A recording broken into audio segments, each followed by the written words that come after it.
27 ans, je suis encore jeune.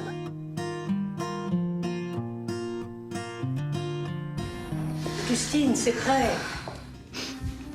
Ça va? Non, ça va passer.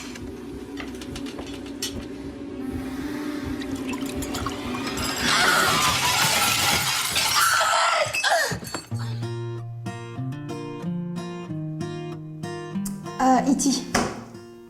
À fond. Moi, j'avais envie d'être Drew Barrymore quand j'étais petite et j'avais envie d'être sur mon vélo et d'aller vers la lune avec E.T. Et qu'est-ce qui t'était venu dans la tête en premier, d'écrire des chansons, de devenir actrice? Aucun des deux. De raconter des histoires qui me fassent un peu sortir de ma réalité, qui était un peu difficile quand j'étais enfant. J'ai toujours écrit depuis que je suis petite, mais j'ai fait des films avant de faire de la musique.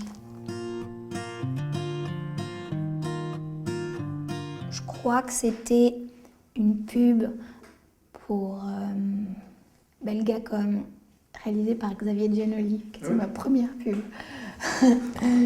Et ça m'a fait me dire que j'étais une très mauvaise actrice et que je devrais vraiment pas faire ça.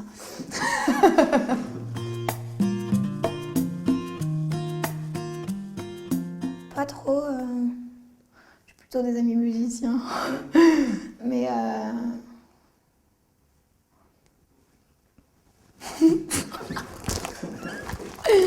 non, mais en fait, je m'en fiche un peu de ce que les gens font, donc oui, j'ai des amis comédiens. On s'en fout, quoi. Bah là, je pense juste à The Red Shoes, qui est un de mes films préférés. Ça m'inspire.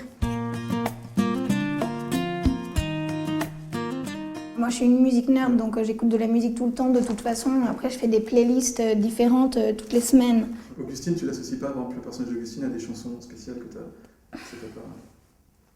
Non, mais, enfin, si, pendant tout le film, j'écoutais quasiment un seul mec qui s'appelle Keaton Henson, mais c'est aussi parce que j'étais amoureuse de lui, donc voilà, j'écoutais que sa musique pendant tout le film. D'accord. Déjà, je réalise tous mes clips. D'accord. Donc je fais déjà ça, je réalise des clips pour mes potes. J'adore diriger les acteurs. C'est pas complètement improbable. Ça pourrait un peu réunir pas mal de choses, enfin, à la fois le cinéma et en même temps l'impression que tu pourrais tout contrôler. Bah ouais, mais en même temps, je sais pas si j'ai envie de tout contrôler là tout de suite. Je crois que j'ai contrôlé un peu trop de trucs et que là j'ai envie de... Ouais. D'accord. Peut-être dans le siège passager là. The Master. Le nouveau P.T. Anderson. D'accord. Est-ce que tu veux... Oh non, je trouve que juste Joaquin Phoenix est incroyable, Philip Seymour Hoffman, enfin c'est juste un niveau de jeu qui est...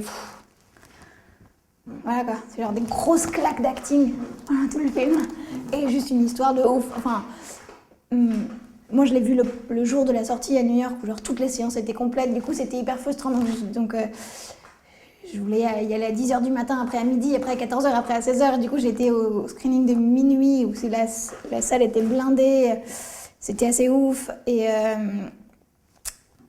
je savais rien sur le film. Je savais pas du tout que ça parlait de scientologie ou quoi que ce soit. Et pendant tout le film, je disais, mais c'est pas les débuts de la scientologie, là?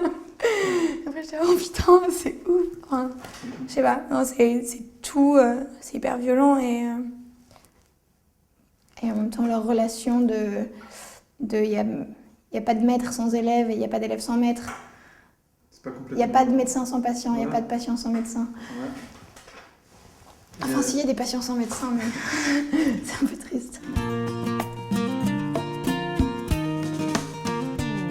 Le seul truc auquel je pense, c'est Alice qui me dit « T'es un petit soldat !»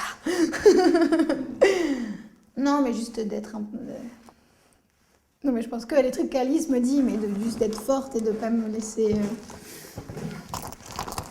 envahir. Ouais, musique, tournée, faire des clips, écrire des poèmes, vivre ma vie, tout ça. Aller surfer.